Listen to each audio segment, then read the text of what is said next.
ಭಾವನವ್ರೆ, ನಿಜಕ್ಕೂ ಏನ್ ನಡೀತು? ನನ್ನ ಮಗಳು ಯಾವ ತಪ್ಪು ಮಾಡಿದಳೆ? ನಿನ್ನ ಮಗಳನ್ ಕೇಳು, ಆಕೆಗೆ ಎಲ್ಲ ಗೊತ್ತು ಎಂದು ಪ್ರಸಾದ್ ಫೋನ್ ಕಟ್ ಮಾಡುತ್ತಾನೆ. ರಾಜಯ್ಯ ಸುಜಾತ ಆಶ್ಚರ್ಯದಿಂದ ನಿಲ್ತಾರೆ. ಅನಾಮಿಕಾ ಗಾಬರಿಯಿಂದ ಹಾಲ್ಗೆ ಬರ್ತಾಳೆ. ಅಪ್ಪ, ಏನಾಯ್ತು? ಅವರು ಮದುವೆ ರದ್ದು ಮಾಡ್ತಾ ಇದ್ದಾರಂತಮ್ಮ ಎಂದು ಕಣ್ಣೀರು ಹಾಕಿಕೊಳ್ಳುತ್ತಾನೆ ರಾಜಯ್ಯ. ಅನಾಮಿಕಾ ಆಶ್ಚರ್ಯದಿಂದ ಏನು ಎಂದು ಕೇಳುತ್ತಾಳೆ. ಕಾರಣವೇನೋ ಹೇಳ್ತಾ ಇಲ್ಲ. ನಿಂಗ್ ಗೊತ್ತು ಅಂತ ಇದ್ದಾರೆ. ನಿಂಗ್ ಗೊತ್ತಿದ್ರೆ ಹೇಳು ತಾಯಿ, ನಿಜಕ್ಕೂ ಏನ್ ನಡೀತು? ಆ ಹುಡುಗ ನೀನು ಫೋನಲ್ಲಿ ಏನಾದ್ರೂ ಮಾತಾಡಿದ್ರ? ಇಲ್ಲಮ್ಮ, ಏನು ಮಾತಾಡಿಲ್ಲ. ಆದ್ರೂ ನನಗ್ ಗೊತ್ತಿದ್ರೆ ನಾನ್ ನಿಮ್ಗೆ ಹೇಳ್ದೆ ಇರ್ತೀನಾ? ಹೇಳಿ ಎಂದು ಅನಾಮಿಕಾ ಹೇಳುತ್ತಾ ಇರುವಾಗ ಮನೆ ಹೊರಗೆ ಒಂದು ಬೈಕ್ ಬಂದು ನಿಲ್ಲುತ್ತದೆ. ಅವನ ಕೈಯಲ್ಲಿ ಒಂದು ಕವರ್ ಇದೆ. ಎಲ್ಲಿ ರಾಜಯ್ಯವರು ಯಾರು ಎಂದು ಕರೆಯುತ್ತಾನೆ. ರಾಜಯ್ಯ ಹೊರಗೆ ಬರುತ್ತಾನೆ. ನಾನೇಪ್ಪ. ಆ ವ್ಯಕ್ತಿ ಮಾತನಾಡದೆ ಕೈಯಲ್ಲಿರುವ ಕವರನ್ನು ಕೊಡ್ತಾನೆ. ಇದು ಯಾರು ಕೊಡು ಅಂದ್ರಪ್ಪ? ಅದು ಗೊತ್ತಿಲ್ಲ ರೀ, ನಿಮ್ಗೆ ಕೊಡು ಅಂದ್ರು ಕೊಟ್ಟಿದ್ದೀನಿ, ನನ್ ಕೆಲ್ಸ ಆಗೋಯ್ತು ಎಂದು ಹೇಳಿ ಆ ವ್ಯಕ್ತಿ ಹೊರಟು ಹೋಗುತ್ತಾನೆ. ರಾಜಯ್ಯ ಆ ಕವರ್ ಜೊತೆ ಮನೆಯೊಳಗೆ ಬರ್ತಾನೆ.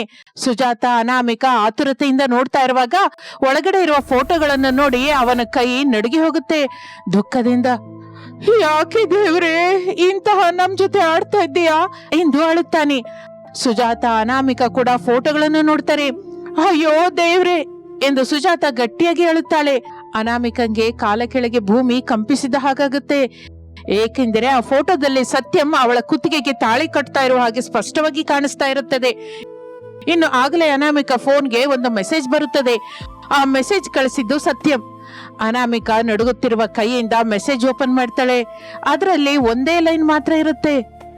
ಇದು ಮೊದಲದು ಮಾತ್ರವೇ ಅನಾಮಿಕಾ, ಇನ್ನು ನಿಜವಾದ ಆಟ ಶುರುವಾಗಿಲ್ಲ ಎಂದು ಅನಾಮಿಕಾ ಓದುತ್ತಾಳೆ. ಕಣ್ಣೀರಿನಿಂದ ಮೌನವಾಗಿ ಕುತ್ಕೋತಾಳೆ. ಏನಾಯ್ತಮ್ಮ? ಆ ಫೋಟೋ ಏನು ತಾಯಿ? ರಾಜಯ್ಯ ಕೈಯಲ್ಲಿರೋ ಫೋಟೋಗಳನ್ನು ಅನಾಮಿಕಾ ಮತ್ತೆ ನೋಡುತ್ತಾಳೆ. ಅದರಲ್ಲಿ ಸತ್ಯಂ ತನ್ನ ಕುತ್ತಿಗೆಯಲ್ಲಿ ತಾಳಿ ಕಟ್ತಾ ಇರೋ ಹಾಗಿರುತ್ತದೆ. ಮತ್ತೊಂದು ಫೋಟೋದಲ್ಲಿ ಹಾರ ಬದಲಾಯಿಸುತ್ತಾ ಇರುವ ಹಾಗೆ ಕಾಣಿಸುತ್ತೆ. ಮತ್ತೊಂದು ಫೋಟೋದಲ್ಲಿ ಇಬ್ಬರು ನಗ್ತಾ ಇರ್ತಾರೆ. ನೋಡಿದವರಿಗೆ ಅದು ನಿಜವಾದ ಮದುವೆ ಫೋಟೋನೇ ಅಂತ ಅನ್ಸುತ್ತೆ. ಅಪ್ಪ, ಇವೆಲ್ಲ ಸುಳ್ಳಪ್ಪ, ಇದು ನಕಲಿ ಫೋಟೋಸ್. ಆದರೆ ಇದನ್ನು ನೋಡಿದವರು ನಂಬ್ತಾರಲ್ವ ತಾಯಿ? ನಿಜಕ್ಕೂ ಇದು ಯಾರು ಮಾಡಿದ್ದಾರೆ? ಹೀಗೆ ಏಕೆ ಮಾಡಿದ್ದಾರೆ? ಸತ್ಯನೇ ಮಾಡಿರ್ತಾನೆಪ್ಪ. ಅವನೆಂದಕ್ ಮಾಡ್ತಾನೆ ಮಗಳೇ? ಆಗ ಅನಾಮಿಕಾ ಸತ್ಯಂ ತನ್ನನ್ನು ವೇದಿಸಿದ ನಿಜವನ್ನು ಹೇಳುತ್ತಾಳೆ. ಇಷ್ಟು ನಡೀತಾ ಇದ್ರೆ ನಮಗೇನಕ್ಕೆ ಹೇಳಲಿಲ್ಲ ತಾಯಿ? ಇನ್ನು ರಾಜಯ್ಯ ಕೋಪದಿಂದ ಉಕ್ಕಿ ಹೋಗುತ್ತಾನೆ. ಅರೆ ಸತ್ಯಂ ಎಂದು ಫೋಟೋ ತೆಗೆದುಕೊಂಡು ಆವೇಶದಿಂದ ಗೋಪಯ್ಯನ ಮನೆ ಕಡೆಗೆ ಓಡುತ್ತಾನೆ. ಅವನ ಹಿಂದೆ ಸುಜಾತ ಕೂಡ ಓಡುತ್ತಾ, ಏನು ಅಂದ್ರೆ ನಿಲ್ರಿ ಎಂದು ಸುಜಾತ ಎಷ್ಟು ಹೇಳಿದರೂ ರಾಜಯ್ಯ ಕೇಳಿಸಿಕೊಳ್ಳಲಿಲ್ಲ. ಮನೆಗೆ ಹೋಗುತ್ತಾನೆ. ಗೋಪಯ್ಯ ಮನೆ ಮುಂದೆ ನಿಂತಿರ್ತಾನೆ. ಸತ್ಯಂ ಪ್ರಶಾಂತವಾಗಿ ಜಗಲಿ ಮೇಲೆ ಕೂತ್ಕೊಂಡು ಟೀ ಕುಡಿತಾ ಇರ್ತಾನೆ. ಅರೆ ಸತ್ಯ, ಏನಾಯ್ತು ಮಾವಯ್ಯ, ಇನ್ನು ನಟಿಸ್ತಾ ಇದ್ಯಾ ಎಂದು ಫೋಟೋಗಳನ್ನು ಅವನ ಮುಖದ ಮೇಲೆ ಬಿಸಾಕ್ತಾನೆ. ಸತ್ಯಂ ಅದನ್ನು ತೆಗೆದುಕೊಂಡು ನೋಡಿದ ಹಾಗೆ ನಡೆಸುತ್ತಾನೆ. ಅಯ್ಯೋ ಇದೇನಿದು, ನಿಂಗೆ ಗೊತ್ತಿಲ್ವಾ? ನಂಗೆ ಗೊತ್ತಾಗುತ್ತೆ ಎಂದು ಸತ್ಯ ಮಾತನಾಡುತ್ತಾ ಇರುವಾಗಲೇ ಮನೆಯೊಳಗಿಂದ ಗೋಪಯ್ಯ ಬರುತ್ತಾನೆ. ಏನ್ ನಡೀತು ಭಾವನವ್ರೆ? ನಿನ್ನ ಮಗ ಮಾಡಿದ ಕೆಲಸ ನೋಡು. ಗೋಪಯ್ಯ ಕೂಡ ಫೋಟೋಗಳನ್ನು ನೋಡಿ ಆಶ್ಚರ್ಯ ಹೋಗುವ ಹಾಗೆ ನಟಿಸುತ್ತಾನೆ. ಅಯ್ಯೋ ಇದ್ಯಾರು ಮಾಡಿದ್ದಾರೆ? ಇನ್ಯಾರು? ನಿನ್ನ ಮಗನೇ ಮಾಡಿದ್ದಾನೆ. ನಾನು ಮಾಡಿದ ಹಾಗೆ ಆಧಾರ ಇದೆಯಾ? ನೀನೇ ಮೆಸೇಜ್ ಕಳಿಸಿದ್ಯಾ? ನನ್ನ ಮಗಳು ಎಲ್ಲ ವಿವರವಾಗಿ ಹೇಳಿದ್ದಾಳೆ. ನಾನು ಕಳಿಸಿದ ಮೆಸೇಜು ನನ್ನ ಫೋನಲ್ಲಿ ಕೂಡ ಇರ್ಬೇಕಲ್ವಾ? ನೋಡು ಎಂದು ತನ್ನ ಫೋನ್ ತೆಗೆದು ತೋರಿಸುತ್ತಾನೆ. ಆ ಮೆಸೇಜ್ ಅಲ್ಲಿ ಇಲ್ಲ. ರಾಜಯ್ಯ ಆಶ್ಚರ್ಯ ಹೋಗುತ್ತಾನೆ. ಏಕೆಂದರೆ ಸತ್ಯಂ ಆಗಲೇ ಮೆಸೇಜ್ಗಳನ್ನೆಲ್ಲ ಡಿಲೀಟ್ ಮಾಡಿರ್ತಾನೆ.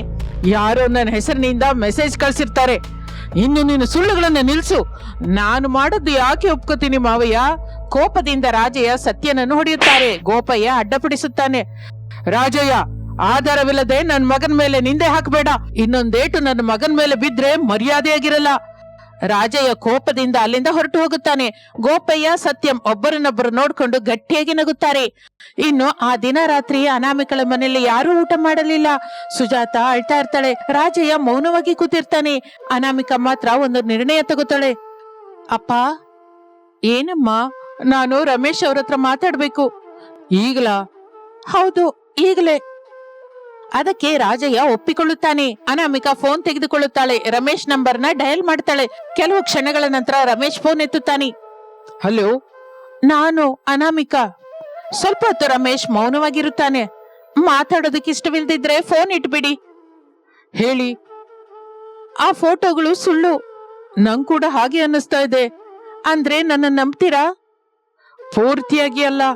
ಆ ಮಾತನ್ನು ಕೇಳುತ್ತಲೇ ಅನಾಮಿಕಳ ಎದೆ ಭಾರವಾಗುತ್ತದೆ, ಕಣ್ಣೀರು ಬರುತ್ತದೆ. ಹಾಗೆ ಅಂತ ನಾನು ನಿಮ್ಮನ್ನ ಪೂರ್ತಿಯಾಗಿ ಕೂಡ ಅನುಮಾನಿಸ್ತಾ ಇಲ್ಲ.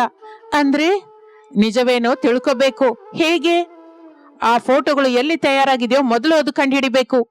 ಮೊದಲ ಸಲ ಅನಾಮಿಕಳ ಮುಖದಲ್ಲೇ ಮಾತನ್ನು ಕೇಳುತ್ತಲೇ ಆಸೆ ಬರುತ್ತದೆ. ಹೇಗೆ ಸಾಧ್ಯವಾಗುತ್ತೆ? ರಮೇಶ್ ಸ್ವಲ್ಪ ಹೊತ್ತು ಮಾತನಾಡಲಿಲ್ಲ. ಅದೇ ಸಮಯದಲ್ಲಿ ಸತ್ಯಂ ತನ್ನ ರೂಮಿನಲ್ಲಿ ಕೂತ್ಕೊಂಡು ಗೋಡೆಗಳ ಮೇಲಿರುವ ಅನಾಮಿಕಳ ಫೋಟೋಗಳನ್ನು ನೋಡುತ್ತಾ, ಅನಾಮಿಕಾ, ನೀನು ಚೀಲಾಸವ ಅನಾಮಿಕಾ ಅಂತ ಆಗ್ಬೇಕು ಅಂದ್ರೆ ಮದುಮಗ ನಾನೇ ಆಗಿರ್ಬೇಕು. ಇನ್ನೊಬ್ರು ಬರಲ್ಲ, ನಾನು ಬರೋದಿಕ್ ಬಿಡಲ್ಲ. ಅಹಹಹ ಎಂದು ನಗುತ್ತಾ ಇರುತ್ತಾನೆ. ಇನ್ನು ಆಗಲೇ ಫೋನ್ ಮೊಳಗುತ್ತದೆ. ಸತ್ಯಂ ಫೋನ್ ಎತ್ತುತ್ತಾನೆ. ಹೇಳೋ. ರಾಜನಿಗೆ ಕವರ್ ಕೊಟ್ಟ ವ್ಯಕ್ತಿ ಒಂದು ಮರದ ಹತ್ರವಿರ್ತಾನೆ. ಕೆಲ್ಸ ಆಗಿ ಹೋಯ್ತು. ಗುಡ್. ಆದ್ರೆ ಇನ್ನೊಂದು ವಿಷಯವಿದೆ. ಏನು? ರಮೇಶ್ ಆ ಫೋಟೋಗಳನ್ನು ನಕಲಿವೇನೋ ಅಂತ ವಿಚಾರಣೆ ಶುರು ಮಾಡಿದ್ರೆ. ಆ ಮಾತನ್ನು ಕೇಳಿದ ಸತ್ಯನ ಮುಖದಲ್ಲಿ ನಗು ಮಾಯವಾಗುತ್ತದೆ. ಏನಂದಿ? ಅವರು ನಿಜ ಹುಡುಕಿದ್ರೆ ಏನ್ ಮಾಡ್ತೀಯಾ? ಹುಡ್ಕೋದಿಕ್ ಬಿಡು ಎಂದು ಸತ್ಯಂ ಫೋನ್ ಕಟ್ ಮಾಡಿ, ರಮೇಶ್, ನೀನು ಬಹಳ ಬುದ್ಧಿವಂತಿಕೆಯಿಂದ ಆಲೋಚಿಸ್ತಾ ಇದ್ಯಾ. ಆದ್ರೆ ನನ್ನ ನಂತರದ ಪ್ಲಾನ್ ಬಗ್ಗೆ ನಿನಗೆ ಗೊತ್ತಿಲ್ಲ ಎಂದು ಕೈಯಲ್ಲಿ ಪೆನ್ಡ್ರೈವ್ ಹಿಡ್ಕೋತಾನೆ. ಈ ಸಲ ಮದುವೆ ಫೋಟೋಗಳಲ್ಲ, ಮದುವೆ ವಿಡಿಯೋ ತೋರಿಸ್ತೀನಿ ಎಂದು ಗಟ್ಟಿಯಾಗಿ ನಗುತ್ತಾನೆ. ಸರಿಯಾಗಿ ಆಗಲೇ ರಮೇಶನ ಫೋನ್ಗೆ ಒಂದು ಅಜ್ಞಾತ ನಂಬರ್ ಇಂದ ವಿಡಿಯೋ ಬರುತ್ತದೆ. ರಮೇಶ್ ಆಶ್ಚರ್ಯದಿಂದ ವಿಡಿಯೋ ಓಪನ್ ಮಾಡ್ತಾನೆ. ವಿಡಿಯೋ ಸ್ಟಾರ್ಟ್ ಆಗುತ್ತದೆ. ಅದನ್ನು ನೋಡಿದ ಕ್ಷಣ ರಮೇಶನ ಮುಖ ಕೋಪದಿಂದ ಬದಲಾಗುತ್ತೆ. ವಿಡಿಯೋದಲ್ಲಿ ಅನಾಮಿಕಾ ಸತ್ಯಂ ಒಂದು ಗುಡಿ ಹತ್ರ ನಿಂತ್ಕೊಂಡು ಇಬ್ಬರು ನಗುತ್ತಾ ಮಾತಾಡ್ತಾ ಇರ್ತಾರೆ.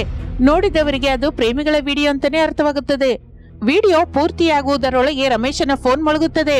ರಮೇಶ್ ಫೋನ್ ಕಡೆ ನೋಡುತ್ತಾನೆ. ಅಜ್ಞಾತ ನಂಬರ್. ಕಾಲ್ ಲಿಫ್ಟ್ ಮಾಡ್ತಾನೆ. ಇನ್ನು ಬಹಳ ವಿಡಿಯೋಗಳಿದೆ, ಬುದ್ಧಿವಂತಿಕೆಯಿಂದ ಆಲೋಚಿಸು ಎಂದು ಹೇಳಿ ಫೋನ್ ಕಟ್ ಮಾಡುತ್ತಾನೆ. ಆ ರಾತ್ರಿ ಎಲ್ಲ ರಮೇಶನಿಗೆ ನಿದ್ರೆ ಬರಲಿಲ್ಲ. ರೂಮಿನಲ್ಲಿ ಆ ಕಡೆ ಈ ಕಡೆ ತಿರುಗ್ತಾ ಇರ್ತಾನೆ. ಒಂದು ಕಡೆ ಅನಾಮಿಕಳ ಮಾತು, ಮತ್ತೊಂದು ಕಡೆ ಈ ಫೋಟೋಗಳ ವಿಡಿಯೋಗಳು. ಯಾವುದು ನಿಜವೋ ಅರ್ಥವಾಗ್ತಿಲ್ಲ. ಏನ್ ಮಾಡ್ಬೇಕು? ಹೇಗೆ ಮಾಡಿದ್ರೆ ಇದು ನಕಲಿ ಅಂತ ತಿಳಿಯುತ್ತೆ? ಅನಾಮಿಕಳನ್ನು ಕಾಪಾಡೋದು ಹೇಗೆ ಎಂದು ಆಲೋಚಿಸುತ್ತಾ ಇರುವಾಗ ತಂದೆ ಪ್ರಸಾದ್, ತಾಯಿ ಶಾರದಾ ಅವನ ಹತ್ರಕ್ಕೆ ಬರ್ತಾರೆ. ಮಗನೇ, ಈಗ ಕೂಡ ಹುಡುಗಿನ ನಂಬ್ತಾ ಇದೀಯಾ? ಅಮ್ಮ, ನನ್ಗೆ ಒಂದು ವಿಷಯ ಅರ್ಥವಾಗ್ತಾ ಇಲ್ಲ. ಏನಪ್ಪ ವಿಷಯ? ನಿಜವಾಗಿ ಅವರು ಪ್ರೇಮಿಸಿದ್ದಿದ್ರೆ ಮದುವೆ ಫಿಕ್ಸ್ ಆಗೋವರೆಗೆ ಯಾಕೆ ಮುಚ್ಚಿಡ್ತಾರೆ? ಭಯಪಟ್ಟಿರ್ತಾರೆ. ಹಾಗಾದ್ರೆ ಈಗ ಏನಕ್ಕೆ ಯಾರು ಅಜ್ಞಾತವಾಗಿ ಫೋಟೋಗಳು ಕಳಿಸ್ತಾ ಇದ್ದಾರೆ? ಪ್ರಸಾದ್, ಶಾರದಾ ಒಬ್ಬರ ಮುಖನೊಬ್ಬರು ನೋಡ್ಕೋತಾರೆ. ಅಮ್ಮ, ಇದ್ರಲ್ಲಿ ಏನೋ ಕುಟಿಲವಿದೆ. ನಾನು ನಿಜ ತಿಳ್ಕೋವರೆಗೂ ಮದುವೆ ಬಗ್ಗೆ ಎಂತ ನಿರ್ಣಯವನ್ನು ತಗೊಳ್ಳಲ್ಲ. ನೀವು ಹೋಗಿ ಮಲ್ಕೊಳ್ಳಿ, ಹೋಗಿ. ಶಾರದಾ ಪ್ರಸಾದರು ಏನೋ ಮಾತನಾಡದೆ ಹೊರಟು ಹೋಗುತ್ತಾರೆ. ಮಾರನೇ ದಿನ ಅನಾಮಿಕಾ ಊರಿನಲ್ಲಿ, ಅನಾಮಿಕಂಗೆ ಮೊದಲೇ ಮದುವೆಯಾಗಿ ಹೋಗಿದೆಯಂತೆ, ಪ್ರೇಮ ವಿವಾಹವಂತೆ, ಅದಕ್ಕೆ ಈಗ ಮದುವೆ ನಿಂತು ಹೋಗಿದೆ ಅಂತ ಗುಸುಗುಸು ಶುರುವಾಗುತ್ತದೆ.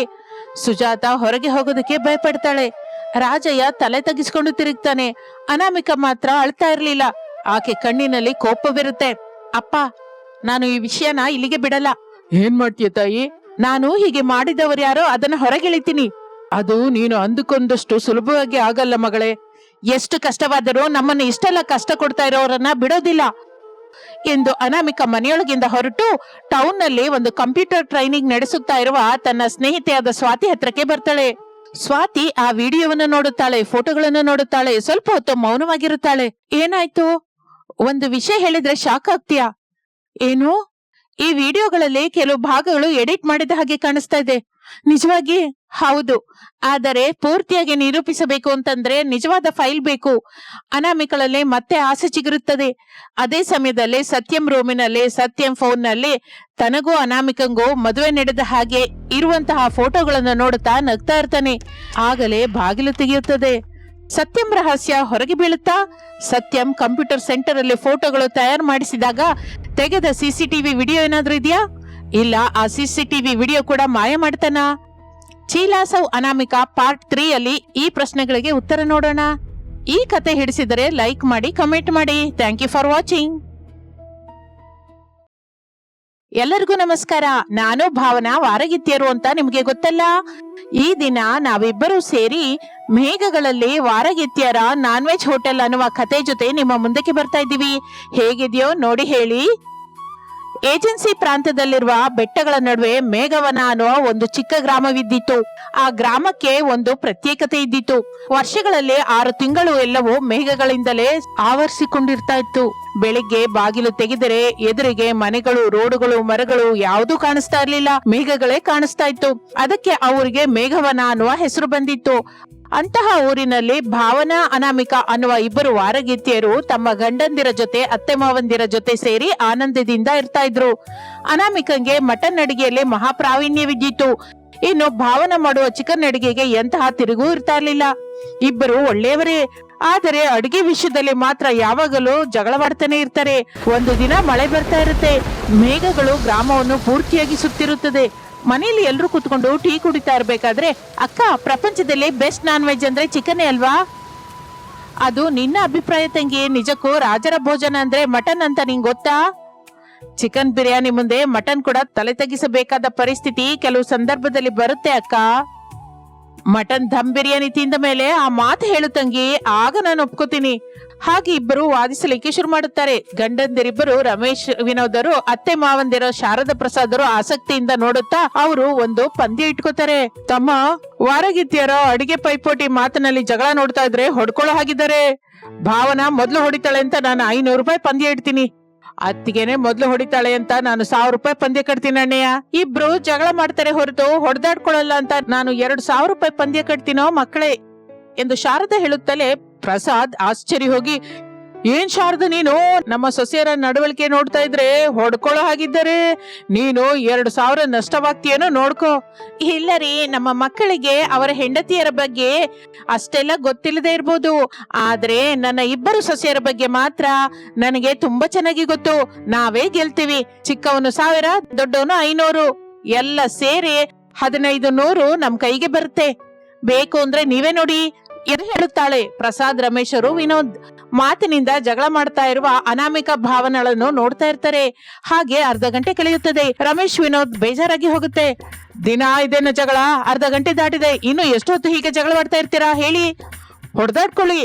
ಅನಾಮಿಕಾ ಭಾವನ ಜಗಳವಾಡುವುದನ್ನು ನಿಲ್ಲಿಸಿ ಅವರನ್ನು ಅದೊಂಥರ ನೋಡ್ತಾರೆ. ಹೌದು ಅದಕ್ಕೆ, ಬೇಗ ಹೊಡೆದಾಡ್ಕೊಳ್ಳಿ. ಅಡಿಗೆ ಬಗ್ಗೆ ಈ ದಿನ ಹೀಗೆ ಮಾತಿನ ಜಗಳ ಆಡ್ತಾ ಇದ್ದೀರಾ?